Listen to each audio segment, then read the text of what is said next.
Доброе утро, наши уважаемые дорогие телезрители. Это «Утро Якутии» на каналах Якутия-24 и НВК Саха. В студии работает Руслан Ачиров. Мы всем желаем бодрого, отличного утра, хорошего настроения. Ну и, конечно же, постараемся зарядить вас бодростью перед этой трудовой неделей. Ну и вкратце о том, что сегодня нас ждет в выпуске. Прошли 3 очень важных дня. Состоялись в прошедшие выходные выборы президента Российской Федерации, и об этом мы в важном событии, конечно, поговорим с нашим гостем в этой студии. Также второй гость нам сегодня расскажет о очень интересном событии. Прошел республиканский конкурс профессионального мастерства «Педагогический хакатон 2024». Подведем его итоги и расскажем более подробно об этом событии. Ну а также, я думаю, что большинство наших зрителей любят попить кофе с утра. Мы тоже расскажем про этот очень интересный напиток. Также хотелось бы отметить, что у нас есть телеграм-канал «Утро Якутии». И пока у вас есть время, сегодня мы разыграем вот такую вот термокружку. Кто-то из вас получит ее в подарок. Она непростая, она является частью игр «Дети Азии», которые пройдут летом этого года. И все, что вам нужно будет сделать, это ответить на вопрос нашей викторины, который мы разместим чуть-чуть попозже в нашем телеграм-канале. Вообще, надо сказать, что на этой неделе мы будем разыгрывать много интересных подарков от «Детей Азии». Завтра, я думаю, мы разыграем вот этот прекрасный шопер. Вот. Игры «Дети Азии». Ну что, будьте внимательны, подписывайтесь пока на наш телеграм-канал. И самое главное, начнем мы с прогноза погоды. По состоянию на 6 часов утра температура воздуха в центральных районах республики была минус 31, минус 32 градуса. В заречной группе Улусов от 19 до 34 градусов ниже нуля. В южных районах минус 26, в Вилюйской группе Улусов минус 15, минус 23 градуса. В Нижнеленских минус 19, минус 20, в западных 15-25 градусов мороза. В Колымо-Индигирской группе Улусов от минус 21 до минус 32, в Янских 30-38 градусов ниже нуля, на северо-западе республики минус 16, минус 21 градус. В городе Якутске температура воздуха на 6 часов утра была минус 28 градусов, атмосферное давление 759 миллиметров ртутного столба, ветер западный 1 метр в секунду, сегодня днем без осадков, ветер северо-западный 1,3 метра в секунду, температура воздуха минус 10, минус 12 градусов.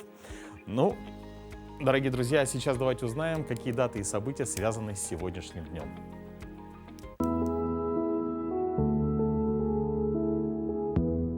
На календаре 18 марта.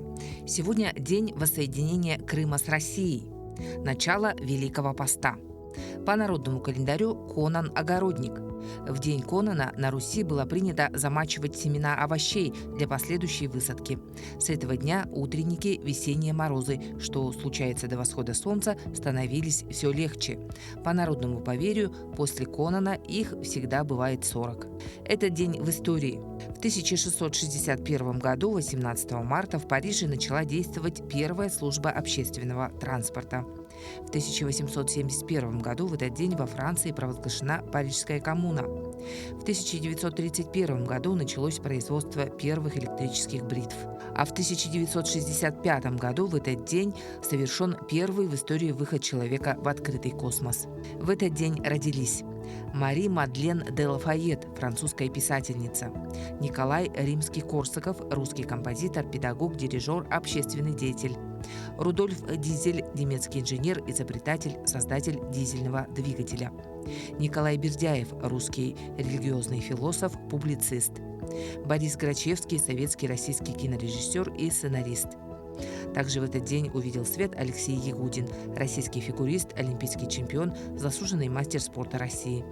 Именины сегодня отмечают Андриан, Георгий, Давид, Иван, Ираида, Кирилл, Константин, Марк, Николай и Федор.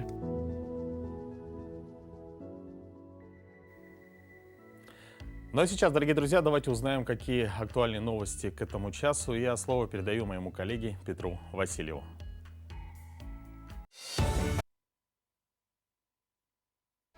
Доброе утро всем, кто к нам присоединился. Это «Утро Якутии» на каналах Якутия-24 НВК Саха. И сейчас мы поговорим на очень важную тему о прошедших 3 днях выборов президента Российской Федерации. У нас в гостях Александр Власов, заместитель председателя Центральной избирательной комиссии Республики Саха-Якутия. Александр Васильевич, доброе утро. Доброе утро. Ну, пожалуйста, расскажите, насколько активны были якутяне, какова общая картина явки на выборах по нашей республике? Ну, мне в первую очередь хотелось бы поблагодарить наших избирателей за активность, за то, что они пришли и проголосовали. Выразить большую благодарность всем участникам выборной кампании. Это членам участковых, территориальных, Центральной избирательной комиссии нашей республики. А это больше 7 тысяч человек, которые работали вот в этих органах. Ну и, конечно, органам государственной власти, управления, муниципальным образованием, нашим силовым структурам за то, что мы так организованно провели эту выборную кампанию. Нужно сказать, что у нас пришло к урнам 71,57%. Это высокая явка. Но если сравнить с предыдущими выборами президента Российской Федерации, у нас было 70,99%. Какие районы показали высокую явку, может быть, какие низкую?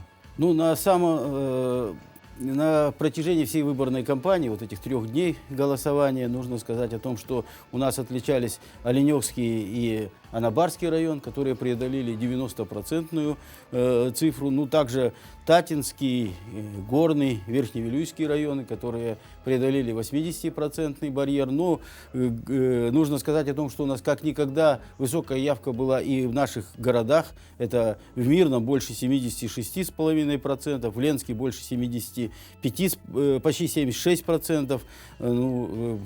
Пришло больше 70% у нас и в Нерюнгри, что вообще удивительно и радостно для нас. В городе Якутске почти 70%, ну и более 65% в Алдане. Ну, называть аутсайдеров, я думаю, не стоит, потому что 60% планку у нас преодолели все наши районы, что, в принципе, очень хорошо, и мы рады такому высокой активности наших избирателей.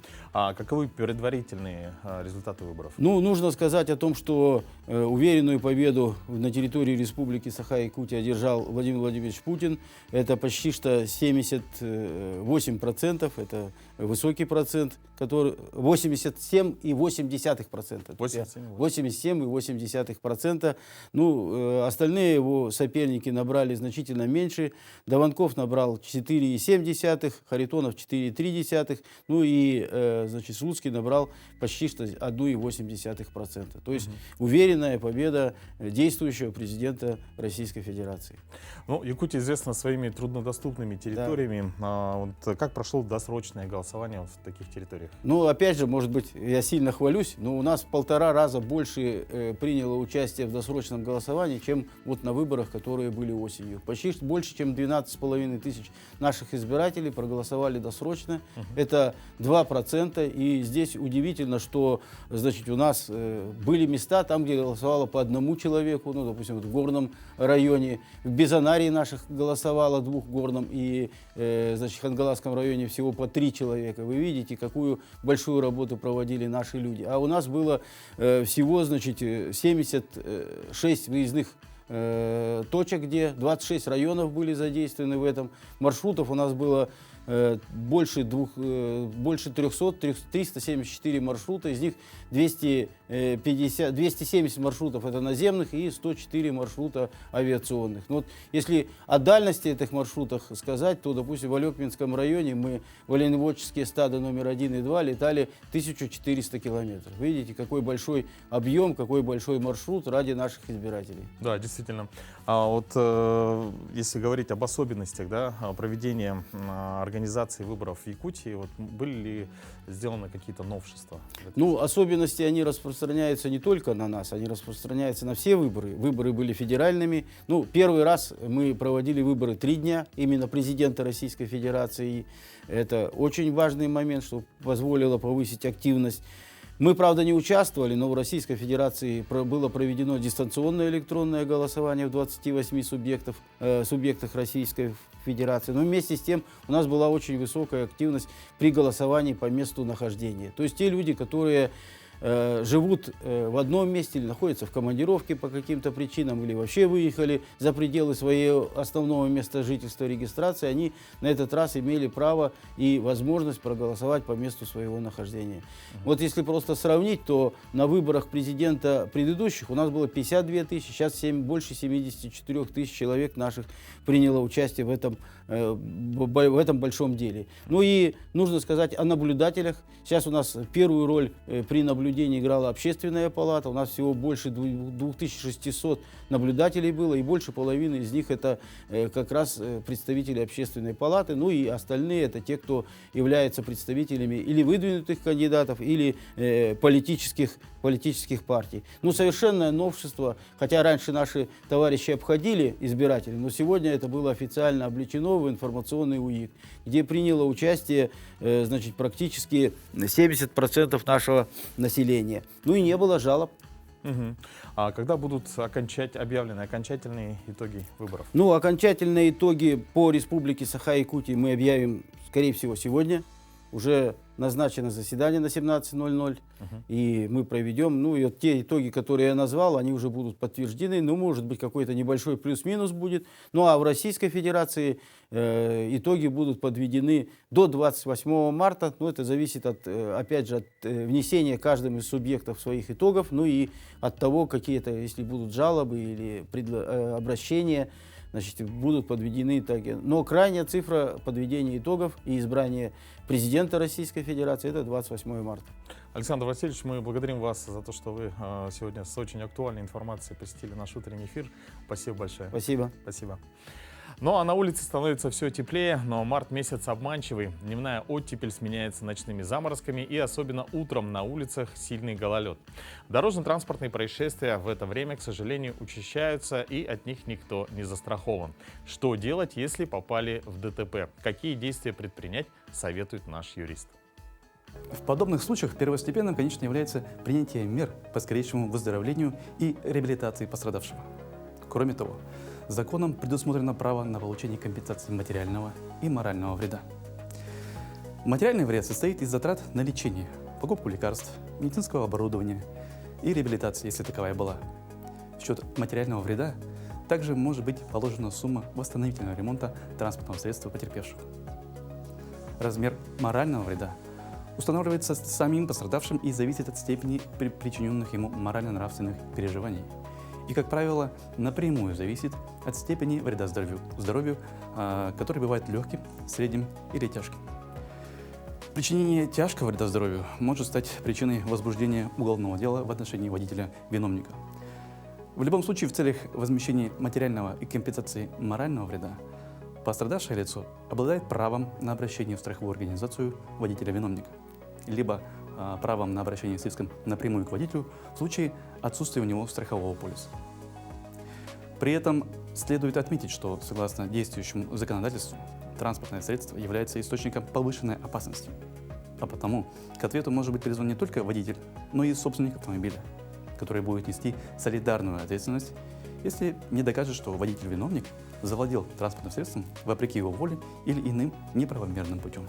Исковое заявление о возмещении вреда может быть подано в суд по месту жительства истца, либо по месту проживания ответчика, по правилам, установленным Гражданским процессуальным кодексом, о которых мы с вами говорили в предыдущих выпусках. На этом пока все. Берегите себя и своих близких. До свидания.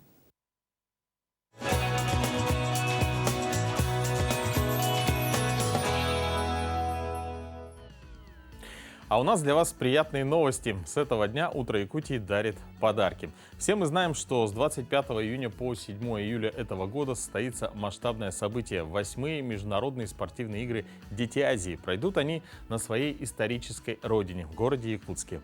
Юные спортсмены будут состязаться по 24 видам спорта. В связи с этим вы можете получить памятные подарки. Это термокружки и шоперы с символикой игр. Каждый день мы будем задавать вопрос, связанный с играми «Дети Азии». Сегодня он следующий. Итак, внимание на ваши экраны. Когда были проведены первые международные спортивные игры «Дети Азии»? Кто первым точно даст ответ в нашем телеграм-канале, станет счастливым обладателем вот этой кружки. Вопрос уже продублирован в нашей группе «Утро Якутии» в телеграм-канале. Пожалуйста, проходите, подписывайтесь. Но если вы подписаны, все это сделайте гораздо быстрее. Ну а у меня, соответственно, в руках сейчас вы можете видеть вот именно ту термокружку, которая сегодня обретет своего хозяина, победителя. Друзья, но в продолжении хотелось бы отметить, что первая киносъемка в Якутии состоялась в 1912 году. Французские путешественники Даниэль Бессон и оператор Море во время своего путешествия по реке Лена снимали местных жителей и якутскую природу. 2 годами позже американцы, приехавшие в составе торговой экспедиции, вели съемки уже в Нижнеколымске. Однако пока эти съемки не найдены. Российские кинематографисты того времени также делали попытки съемок в Якутии. Например, в 1914 году в Нижнеколымске работала группа кинофирмы Ханджонкова. Однако закончить съемки не удалось. В 1931 году в Якутск прибыла киносъемочная группа «Восток кино». Наша рубрика «История в кадрах» расскажет о том, как проходили съемки в далеком 1931 году и какие уникальные кадры фильмов сейчас сохранились в Национальном центре аудиовизуального наследия.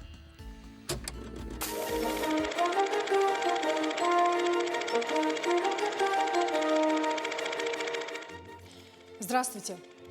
Национальный центр аудиовизуального наследия продолжает рассказывать об уникальных и редких кадрах нашего фонда. Эти кадры хорошо знакомы не только историкам, но и краеведам. Ледоход, съемки самолета, где виден старый довоенный Якутск, колокола, еще не уничтоженный огнем Якутский острог. Именно так начинается этот немой черно-белый фильм в 2 частях под названием «На берегах Алдана» 1931 года. Однако за кадром осталось много интересных фактов. Несмотря на то, что якутяне впервые на экране увидели кадр о родном крае, снятый кинооператором-любителем Шмаковым в 1928 году, данный фильм «На берегах Алдана» все-таки считается официально первым полноценным фильмом о Якутии. Якутское представительство в Москве уделяло очень большое внимание организации первых съемок в нашей республике. Для составления программы по киносъемкам даже был создан специальный комитет, который разрабатывал темы из дореволюционной истории и по отдельным темам писали сценарии. Так, 14 марта 1928 года коллегия Наркомпромздравсовбеса ЯССР получила телеграмму из Москвы, где сообщалось о прибытии съемочной бригады. Об этом докладывал сам Платон Аюмский. Наконец, в апреле 1931 года в Якутск прибыла съемочная группа Треста «Восток кино». В честь приезда режиссера-оператора Вильгельма Блюфштейна, уполномоченного управления «Восток кино» Светозарова, ассистента Привезенцева и второго оператора Франкина вышла статья об их прибытии в газете «Автономная Якутия» «По берегам сибирских рек». Именно с такой надписью начинается черно-белая картина, которая с первых кадров уже показывает масштаб территории Якутии. В тексте есть информация о сложной транспортной схеме, но понятными фразами. Например, от Иркутска до Якутска всадник скачет 1 месяц. Или же пароход по этому же маршруту идет 18 суток. Центр Якутска ЯССР начинается с кадра Якутского окружного суда, около которого стоят повозки с лошадьми. В этом здании помещался Якутский совет рабочих депутатов, а нынче это здание Академии наук Республики Саха-Якутия. Каждый кадр – это исторический видеодокумент, по которому можно восстановить прошлую эпоху. Например, эти кадры старого деревянного города Якутска 1931 года, Сиянной Предтеченской церкви. Зафиксирован исторический план. Это колокола самой утраченной церкви. Кирпичная двухпрестольная церковь была построена в 1820 году на улице Большой. Нынче это проспект Ленина, который был построен на средства почетной гражданки Колесовой по завещанию ее мужа. После революции церковь была закрыта. Сейчас на месте утраченной церкви построена гостиница «Азимут». Что касается творческой бригады «Восток кино», то после съемок в Якутске она на лодках переправилась через Лену и добралась до Чурапчи. И там произвела съемки старого балагана. На этих кадрах документально запечатлен старый уклад и быт якутов, который описывается в книгах по истории. Мужчины пашут ярем на сахой. Хотя уже 20-30-е годы по всей стране шла коллективизация сельского хозяйства. Первые машино-тракторные станции появились в 1932 году в Алекминском и Намских районах.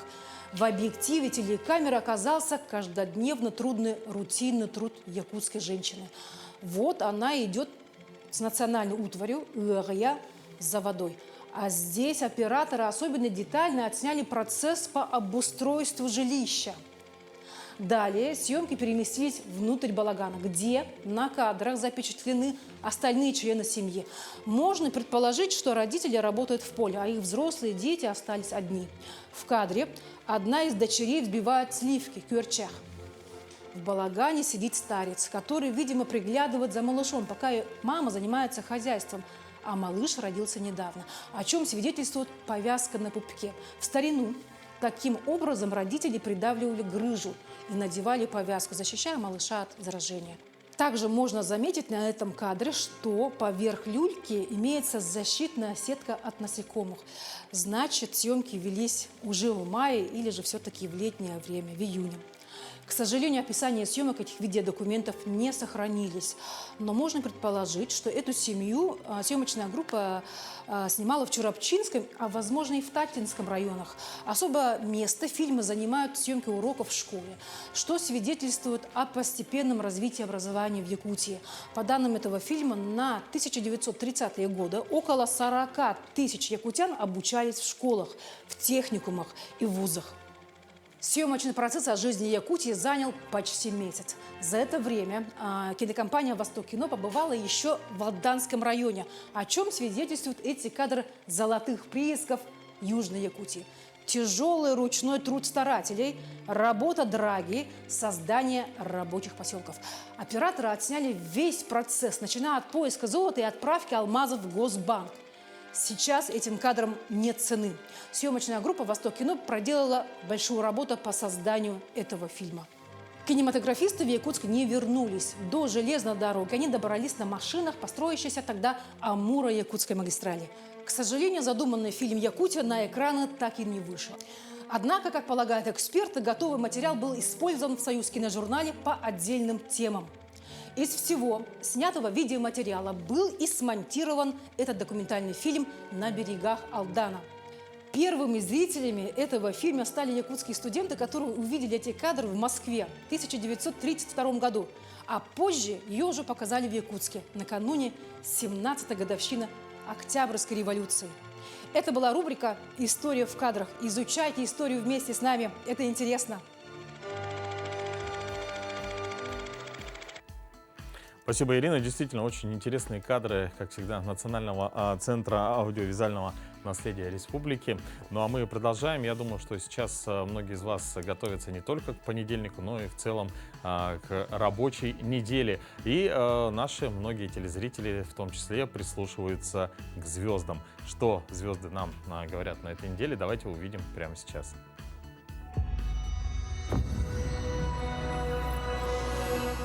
Овен. Наступающая неделя предлагает заняться планированием будущего. Энергия планет способствует активному решению карьерных вопросов и постановке долгосрочных целей. Во второй половине недели ожидайте приятные сюрпризы в личной жизни, которые поднимут настроение и добавят энергии. Телец. Эта неделя станет временем гармонии и умиротворения. Ваше внимание может сосредоточиться на домашнем уюте и укреплении семейных связей. Не исключено, что вам захочется заняться переосмыслением своих жизненных приоритетов. В финансовом плане стоит проявить осмотрительность и избегать ненужных трат. В личных отношениях возможно возобновление старых связей. Близнецы. Вас ждет неделя, полная коммуникаций и новых знаний. Ваше естественное любопытство приведет к интересным встречам и обмену идеями. Профессионально это время будет благоприятно для начала новых проектов и творческих начинаний. В личной жизни старайтесь быть более внимательными к своим близким, избегая недопониманий из-за разности мнений. Здоровье потребует дополнительного внимания, особенно к регулярности отдыха. Рак. Неделя обещает быть для вас временем эмоциональных открытий и глубоких размышлений. Прислушайтесь к своим чувствам, они могут подсказать правильное направление в сложных жизненных ситуациях. В личных отношениях важно будет найти баланс между своими потребностями и потребностями партнера. В профессиональной сфере возможны небольшие успехи, которые значительно поднимут ваш дух. Лев. Для вас эта неделя станет периодом активных действий и решений. Ваше лидерство и уверенность в себе помогут преодолеть возникающие препятствия на пути к успеху. Не бойтесь принимать смелые решения, особенно когда речь идет о карьерном росте. В личной жизни стоит быть более внимательными к чувствам близких, чтобы избежать ненужных конфликтов. Дева. Неделя предоставит вам возможность заняться саморазвитием и самоанализом. Ваша привычка к деталям и анализу поможет выявить области для роста и улучшения. В работе старайтесь не принимать поспешных решений, лучше всего сосредоточиться на текущих задачах и довести их до конца. В личных отношениях возможно возникновение новых глубоких связей, основанных на взаимном уважении и понимании. Весы. Вам предстоит неделя, насыщенная социальными взаимодействиями и новыми знакомствами. Ваше естественное обаяние и способность к дипломатии помогут укрепить как личные, так и профессиональные отношения. Будьте открыты к новым идеям и не бойтесь делиться своими мыслями и мнениями с окружающими. Это также хорошее время для занятий творчеством и самовыражения. Скорпион. Вас ожидает период глубоких эмоциональных переживаний. Ваша интуиция будет особенно сильной, что поможет принимать правильные решения в сложных ситуациях. В личных отношениях возможны значимые разговоры, способствующие укреплению связей. В профессиональной сфере стоит проявить смелость и решимость, чтобы добиться желаемых результатов. Стрелец. Для вас наступающая неделя будет полна приключений и новых возможностей для личностного роста. Ваш оптимизм и жажда знаний приведут к интересным встречам и открытиям. Это идеальное время для путешествий, обучения или начала новых проектов. Важно оставаться гибким и открытым к изменениям, которые могут произойти в вашей жизни. Козерог. Наступающая неделя принесет возможности для профессионального развития. Ваша усердность и целеустремленность будут замечены руководством, что может привести к новым задачам. Важно сохранить баланс между работой и личной жизнью, чтобы избежать переутомления. В личных отношениях необходимо проявить терпение и понимание, особенно в общении с близкими людьми. Водолей. Для вас эта неделя станет временем инноваций и экспериментов. Ваше стремление к новизне и нестандартному мышлению приведут к интересным идеям, которые могут быть успешно реализованы в ближайшем будущем. В личной жизни старайтесь быть более открытыми и честными в своих чувствах и желаниях. Это поможет укрепить отношения. Время также благоприятно для занятий благотворительностью или волонтерством. Рыбы. Вам предстоит неделя, наполненная творческим вдохновением и эмоциональными переживаниями. Ваша интуиция находится на высоте, позволяя глубже понимать окружающих вас людей и ситуации, в которых вы оказываетесь. Возможно, вас потянет к искусству или к новым формам самовыражения. В профессиональной сфере не бойтесь предлагать креативные идеи, они найдут свою аудиторию. В личных отношениях проявите внимание и заботу к близким.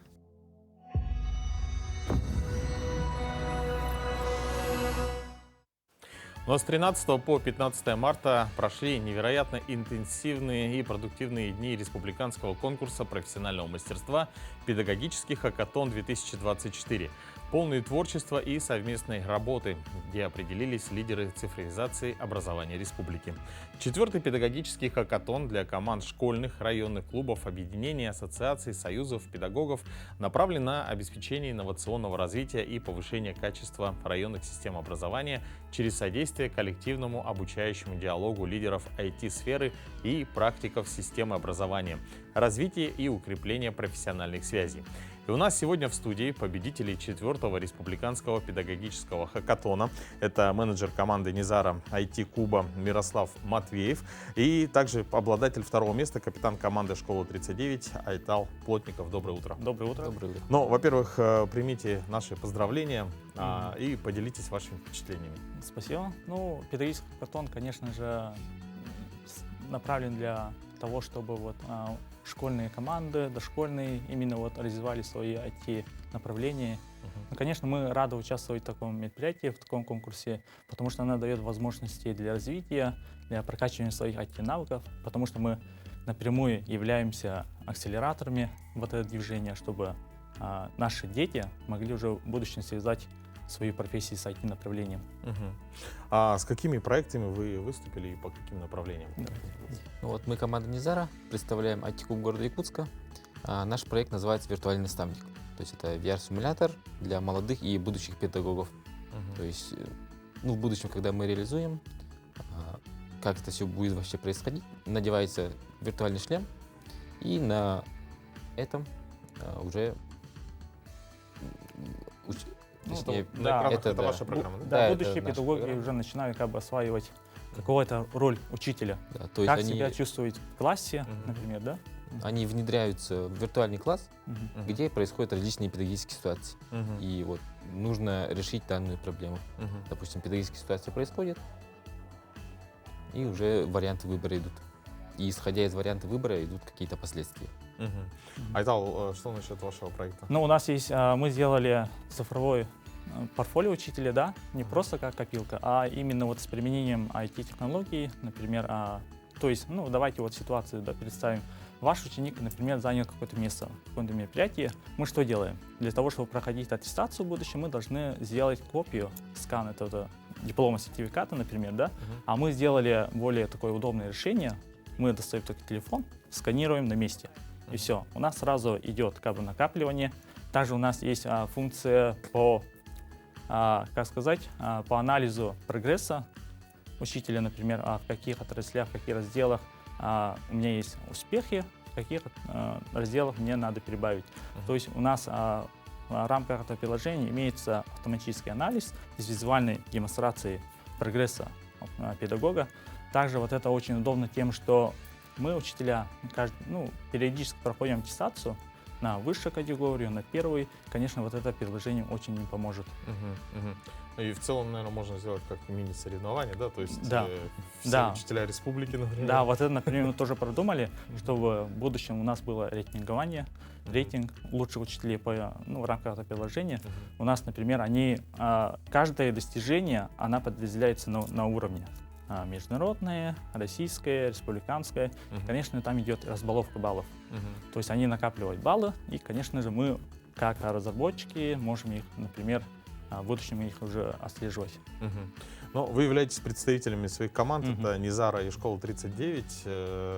Мирослав, расскажите про вашу команду. У нас команда состоит из числа педагогов IT-куба. Это все мои коллеги. У нас капитан Гаврилий Семен, разработчики Прудецкий Роман, Спиридонов Тергун, я менеджер и наш дизайнер — это педагог-организатор IT-куба. Айтал? Я являюсь капитаном своей команды и также разработчиком. У нас были два менеджера, Анна-Мария Папшева и Анастасия Филипповна. У нас был отдельный дизайнер, Даяна Николаевна, и еще один разработчик, Валерия Васильевна. У нас совсем новая школа, мы только начали тесно тесно работать в команде, и, конечно же, в первый день было трудно, потому что у нас новая школа, новый коллектив, и уже во второй день уже мы как бы сплотились, уже у нас была такая идея, загорелись и как бы создали такое приложение. Вообще мы хотим, чтобы такие педагогические хакатоны были больше, потому что педагоги, конечно же, они в плане IT направленности, конечно, имеются некоторые проблемы, да, у возрастных, например, да, учителей. И хотим, чтобы и для того, не только для молодых педагогов, но и таких опытных учителей тоже проводили такие курсы. Действительно, там проходит обмен опытом. Да, все верно. Вы являетесь обладателями призовых мест. Какие призы получили и на что потратите? Мы являемся победителями первых мест заняли. Насчет призов пока что еще точно не знаем, на что будем. Проект надо реализовываться, чтобы проект развивался. То есть полученный приз вы будете вкладывать в развитие проекта? Да. На второе место у нас было предоставлено 25 тысяч. Также у нас мы победили в номинации «Лучший дизайн», и там было еще плюс 5 тысяч. В общем, тоже как-то 10 тысяч, да. Конечно, мы будем это тоже реализовывать свой проект, будем как бы продвигать. И, конечно, я участвую уже третий раз в педагогическом хакатоне, то есть с 2020 года. У меня, получается, денежные призы, конечно, мы использовали на реализацию своих проектов. А что в данном хакатоне вам больше всего понравилось, запомнилось? Работа в команде самое главное, на мой взгляд. То есть ты с командой сидишь все вот эти 3 дня, думаешь проект, обдумаешь все это, как все это реализовать, идею, все это генерируешь. Это очень увлекательно, интересно. И, конечно же, выступления спикеров, потому что такие опытные люди, например, дают соответствующие знания, опыт, и используя эти знания, мы уже используем на свои проекты. А в целом, вот еще из участников хакатона, какие бы проекты вы могли бы отметить, которые вам запомнились? Ну, хотелось бы отметить проект Мегдонгласского района. У них было планы, да, но более с такими современными технологиями. Планы для учителя. Да, вот также воспитатели нашей республики очень хорошо приняли участие. Вот им отдельная благодарность, можно сказать, да. Очень хорошие проекты Да. для Ну, воспитателей. да, вот отрадно, что дошкольное образование тоже не отстает и как бы участвует в этих конкурсах. Ну и ваши дальнейшие планы ваших коллективов, ваших команд. Ну, будем еще участвовать в подобных конкурсах. Такие конкурсы дают мотивацию для педагогов развиваться, узнавать что-то новое, чтобы в дальнейшем твои ученики могли уже тоже точно так же участвовать в различных конкурсах и радовать достижениями. Ну и вот, пользуясь случаем, хотелось бы, конечно, обратиться и к главным организаторам, и РайПК, вот, в лице Нюгена Михайловича. Хотелось бы от имени педагогов поблагодарить вас, что есть такое соревнование. И хотелось бы в будущем, чтобы были и другие подобные конкурсы. Ну, в свою очередь, действительно, мы также вас благодарим за то, что вы сегодня посетили наш эфир. Желаем успехов в развитии ваших проектов. Ну, я думаю, что вообще вот хакатон он ежегодный, да? Да, ежегодно проводится. Это уже 4-й. Да, чтобы с каждым годом все больше и больше было развития. Ну и, конечно же, это очень полезное дело в плане обмена опытом. Спасибо. Да, все верно. Спасибо. Ну что, дорогие друзья, напоминаю, что это «Утро Якутии» на каналах Якутия-24 и НВК Саха. И сейчас подошло самое время для новостей. И мы передаем слово нашим коллегам. Петр, тебе слово. Спасибо, Петр. Российская хлебная сумка завирусилась в сети. Ее можно есть. Каждый съедобный аксессуар имеет уникальный дизайн. Его формуют вручную. Авторы российских телеграм-каналов публикуют картинки с необычной вещью – сумкой-хлебом. Булка выглядит как дамский аксессуар. Она выпекается в каменной печи до образования корочки.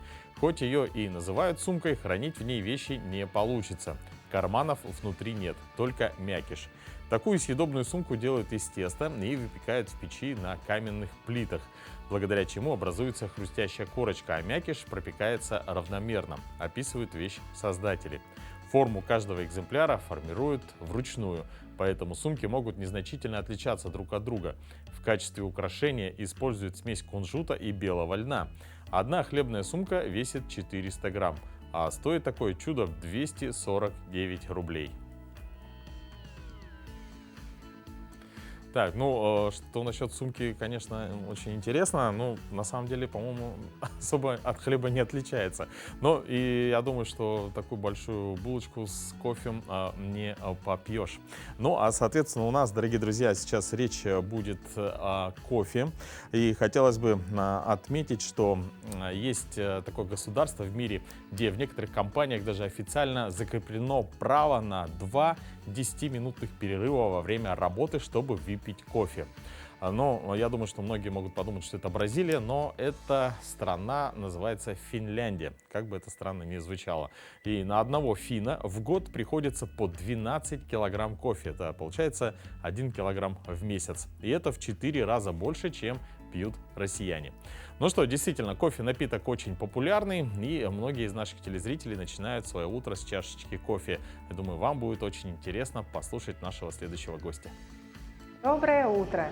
Сегодня мы поговорим о кофе с совладельцем сети кулинарии и любителем и ценителем этого напитка с Петром. Какой кофе пить лучше утром? Конечно же, нужно ориентироваться на свои предпочтения и вкусовые пожелания. Кто-то просто не может себе позволить, допустим, чашку черного кофе, потому что у него повышенное давление и предпочтет кофе с молоком, со сливками или с лимончиком тоже можно добыть. Кто-то любит черный брутальный кофе, девушки любят иногда с сиропами подслащать или какими-то альтернативами молока, допустим, банановым молоком, рисовым, они тоже будут с определенным уровнем сахара и будут уже послаще. Поэтому я должен заметить, что каждый выбирает так, как ему хочется выпить напиток. главное, чтобы он получился вкусным, качественным, и человек получил наслаждение от этого напитка. А какой кофе любите пить именно вы? Предпочитаю кофе именно в черном виде, заваренный более естественным путем, как дрип-пакет, либо фильтр кофе использовать. Потому что этот способ приготовления, заваривания кофе позволяет полноценно раскрыть напиток, получить с него там, максимально полноценный букет, вкус, аромат, тона почувствовать. Ну, если не позволяет времени, чтобы приготовить этим способом кофе, то, конечно же, я выбираю там, чашку эспрессо или американо. Ну, обязательно без сахара, потому что сахар скрадывает, на самом деле, весь потенциал вкусовой напитка. Ну, а если хочется там немножко так взбодриться, энергии получить, то, конечно же, без чашки там капучино или латте стаканчика не обойтись никак. Хотелось бы узнать немножко о происхождении кофе, об истории, так скажем. Наверное, я не смогу очень подробно рассказать историю про происхождение кофе, его возделывание и культивацию, но хотел бы поделиться с вами, что культура эта активно сейчас развивается, она получает новые веяния. Очень радует тому, что эта культура обжарки кофе и потребления в кофе в России растет, в республике в том числе. Мы становимся более требовательными потребителями, да? Соответственно, производители и изготовители должны тоже отвечать тенденциям, начать разбираться в напитке и предлагать более качественное заваривание и, конечно же, более качественное изготовление. Есть такие мифы, да, о кофе, что он как бы бодрит не на весь день, но на какое-то короткое время, и этот эффект пропадает. Наверное, я бы хотел поделиться таким замечанием, которое в первую очередь на своем опыте могу подчеркнуть. Это о том, что черный кофе, он будет слишком влиять на наше самочувствие. То есть он не может быть вкусным, и он сильно влияет на давление. Если мы правильно приготовим кофе, нам повезет то есть с зернами, с изготовителем, обжарщиком кофейных зерен, то напиток на самом деле получается очень многогранный. В нем не так много кофеина, и он не так активно действует на наше давление. То есть мы сохраняем какое-то приятное самочувствие, при этом можем наслаждаться напитком. У него могут быть очень интересные тона, иногда винные, фруктовые, что совершенно неожиданно для вот этого, казалось бы, всегда просто горького, бодрящего напитка. Вот этот миф хочется, конечно, в первую очередь развеять, что и черный кофе может быть вкусным, приятным и не таким будоражащим. Когда я выпивал там 2-3 чашки кофе черного в день, дабы просто контролировать, как оно у нас готовится, да, у меня был как бы такой несколько интоксикоз, что ли, кофеиновый. У меня закладывало как бы уши, появилась какая-то горечь во рту, как сказать, изжога, да, и даже какой-то легкий туман. Это происходит тогда, когда кофе заваривается неверно. И тогда в нем слишком много кофеина, и мы чувствуем как бы скорее какой-то даже отрицательный эффект, нежели позитивный, потому что он позитивный совершенно недолго длится, вот этот скачок нашего настроения. А если кофе заварен правильно, то мы реально наслаждаемся напитком и подчеркиваем только вот какие-то хорошие моменты. И все-таки что влияет на качество напитка? Очень много факторов. Происхождение кофейных зерен, то есть как их собирали, как подробно уделяли внимание, допустим, созреванию ягоды, сортировке ягоды, потом какой метод обработки использовался для ферментации ягодных зерен, от обжарки. На самом деле срок обжарки имеет колоссальный фактор, да, это примерно 30% успеха.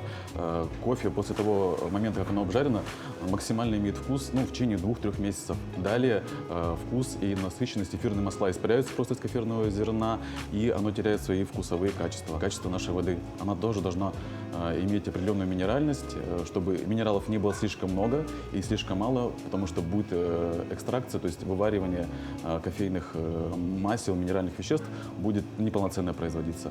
Оборудование, на котором мы кофе завариваем, допустим, это может быть эспрессо-машина или даже наша турка, от наших навыков, потому что мы должны, как и любой живой продукт, такой кофе, должны его почувствовать, понять его возможности, особенности и приготовить. А что вы скажете про растворимый кофе тогда?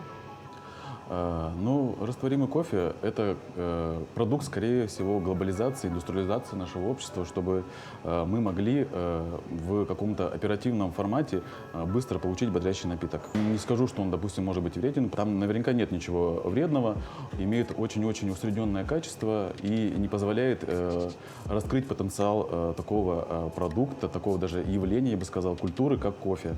Насколько любят кофе в нашей Якутии, по вашим наблюдениям? Кофе кофе в Якутии хорошо прижился. Люди начали ценить напиток, они в нем пытаются разбираться. Очень радует тот момент, что как-то молодежь, может быть, в какой-то степени переключается с каких-то легко доступных там алкогольных продуктов на вот такие вот альтернативные, более качественные, интересные моменты, как кофе. Как мы замечаем, да, в последнее время многие пьют кофе, например, на улицах, да, в стаканчиках, молодые люди, например, да. Некоторые пьют в кафе, а некоторые все-таки дома, или некоторые, которые торопятся, пьют, приходят на работу и пьют кофе там. Все-таки как правильно потреблять этот напиток? На ходу ли, сидя спокойно, или между работой? Как лучше вот ощутить все эти моменты? Нет четкого определенного ответа. Это все зависит от той жизненной ситуации, где мы находимся. Допустим, если мы в дороге и не можем себе позволить кофе наш любимый, заваренный в турке или в гейзерной там кофеварке, да, то, конечно же, мы можем довольствоваться кофе из автомата, либо зайти, забежать в кофейню. Говорят, кофе дорожает.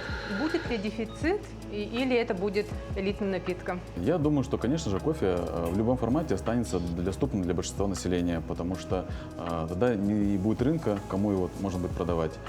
Конечно же, есть определенные разновидности кофе, то есть и сорта, страны, которые производят кофе разного ценовой категории.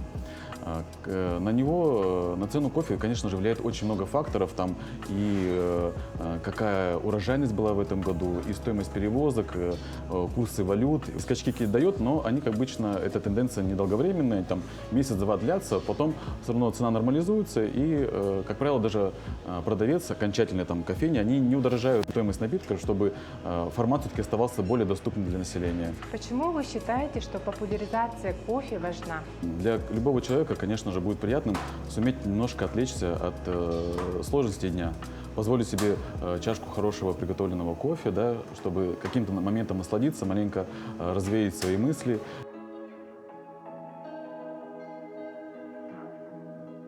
Хочу пожелать телезрителям плодотворной работы, хороших, приятных будней, которые будут скрашены вкусной едой и вкусным, качественным кофе.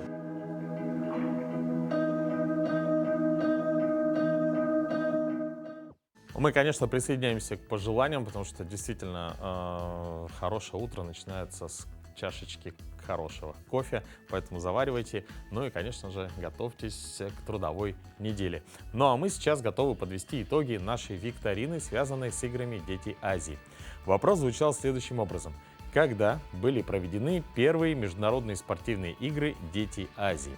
В нашем телеграм-канале мы принимали ответы, и первым правильно ответившим стала Лилия Никифорова, которую мы поздравляем и обязательно с ней свяжемся после эфира.